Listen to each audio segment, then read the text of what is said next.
उत्तराखंड प्रदेश Congress OBC विभाग द्वारा जातिगत जनगणना, महिला आरक्षण और सामाजिक न्याय के विषय पर ज्योतिबा फूले सैनिक धर्मशाला का आयोजन किया गया। कार्यशाला में कांग्रेस ओबीसी विभाग के राष्ट्रीय कोऑर्डिनेटर ऋषि चौधरी मुख्य अतिथि के तौर पर पहुंचे। वहीं कार्यशाला में कांग्रेस पार्टी के द्वारा किए गए कार्य एवं ओबीसी वर्ग के हित में कदम उठाए जाने के लिए अपना समर्थन दिया गया। कार्यक्रम में अनेक सामाजिक संस्थाओं के प्रतिनिधि भी शामिल हुए। ओबीसी विभाग के राष्ट्रीय कोऑर्डिनेटर एवं उत्तराखंड प्रभारी ऋषि चौधरी ने कहा कि कांग्रेस पार्टी के संगठन के अंदर भी 50% आरक्षण ओबीसी, एसीसी, एएसटी और अल्पसंख्यक वर्ग के लिए निर्धारित किया है। साथ ही महिला में 50 वर्ष से कम उम्र के युवाओं को भी संगठन में मौका देने का संकल्प लिया है। उन्होंने कहा कि ओबीसी वर्ग और महिला के बिना किसी भी देश अथवा दल की प्रतिष्ठा को मजबूत नहीं किया जा सकता है। ओबीसी वर्ग की सभी जातियों को एकजुट होकर अपने अधिकारों की मांग एवं एक दूसरे के हितों की रक्षा करनी चाहिए। समाज के एक बड़े वर्ग को पीछे छोड़कर सामाजिक समरसता की कल्पना नहीं की जा सकती। ओबीसी विभाग के प्रदेश अध्यक्ष आशीष सैनी ने कहा कि उत्तराखंड राज्य में ओबीसी हितों की रक्षा के लिए निरंतर संघर्ष किया जाएगा। उन्होंने कांग्रेस नेतृत्व को ओबीसी वर्ग के हितों की ओर ध्यान आकर्षित करने के लिए धन्यवाद भी प्रोत्साहित किया। यूनुस रुड़की से मोहम्मद आलम की रिपोर्ट।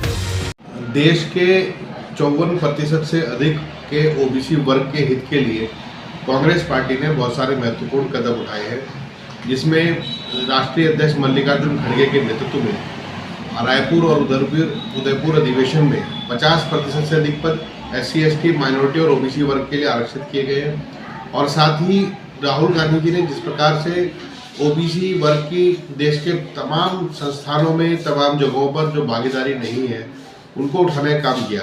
उन्होंने ब्यूरोक्रेसी में और जुडिशरी में, साथ साथ देश के अनेक प्राकृतिक संसाधनों के दोहन के कार्यों में, सरकारी नौकरियों से लेकर हम तमाम जगहों पर जो ओबीसी वर्ग की भागीदारी कम है उस ओर इंगित करने का काम किया है। साथ ही इस लड़ाई को लड़ने का काम किया।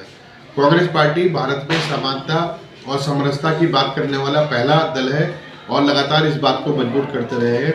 सामाजिक समरसता के लिए महिलाओं का, दलितों का, अल्पसंख्यकों का, साथ साथ 54% से अधिक पिछड़ों का जो भागीदारी है, यदि वो समान रूप से नहीं होगी, जनसंख्या के अनुसार नहीं होगी, तो ये बात करना भी बेकार है। इसलिए हम सब लोग ये लगातार कांग्रेस पार्टी का धन्यवाद भी करते हैं। साथ ही इस संघर्ष पे उनके साथ कंधे से कंधा मिलाकर चलेंगे, यह आश्वासन भी देते हैं। आज देवभूमि उत्तराखंड में अपने एक आयोजन रखा है कार्यशाला के नाम से, हमारे राष्ट्रीय कैप्टन अजय सिंह यादव जी के दिशा निर्देश पर, जो कि हम बात करना चाह रहे थे जातीय जनगणना, महिला आरक्षण और सामाजिक न्याय के विषय में बात करना चाहते थे, और सभी ने अपनी अपनी बातें रखी।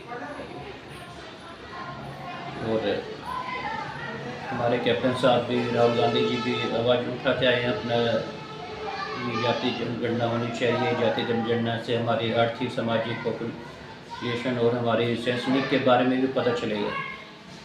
निजीकरण बंद किया जाना चाहिए, क्रीमिलेयर हटाया जाए, ओबीसी का अलग से मंत्रालय अपना बनना चाहिए। अगर कांग्रेस की सरकार आएगी तो अलग से कांग्रेस ओबीसी का मंत्रालय भी बनवाएगी। ओबीसी महिलाओं को अलग से अपना आरक्षण मिलना चाहिए। अपना 33% आरक्षण का मुद्दा उठाया है कांग्रेस ने, मोदी जी ने पार्लियामेंट में उसकी घोषणा की है, अब तक वो लागू नहीं किया। तो कांग्रेस का ये भी कहना है जी, उसको 2024 का जो चुनाव है उससे पहले अपना उसको लागू भी करो। और 2024 में अपना अगर हमारी सरकार आएगी 100%, तो हम जातीय जनगणना कराएंगे। और जातीय जनगणना से ओबीसी, एसटी, जनरल, महिला, आदिवासी जो उनका हक है, कांग्रेस उनका हक दिलाने का काम करेगी। और कांग्रेस ही है जो हमेशा ओबीसी का भला किया है। कांग्रेस ही ओबीसी का भला कर सकती है। 2024 में आएंगे हम और जाति जनगणना कराएंगे। कई स्टेटों में हमने चालू भी कर दिया, या छत्तीसगढ़ की बात हो, या हिमाचल हो, या राजस्थान हो, हमने उन स्टेटों में भी जाति जनगणना चालू करा दिया अपना। और हम 2024 में जब सरकार आएगी तो पूरे देश में जाति जनगणना कराएंगे।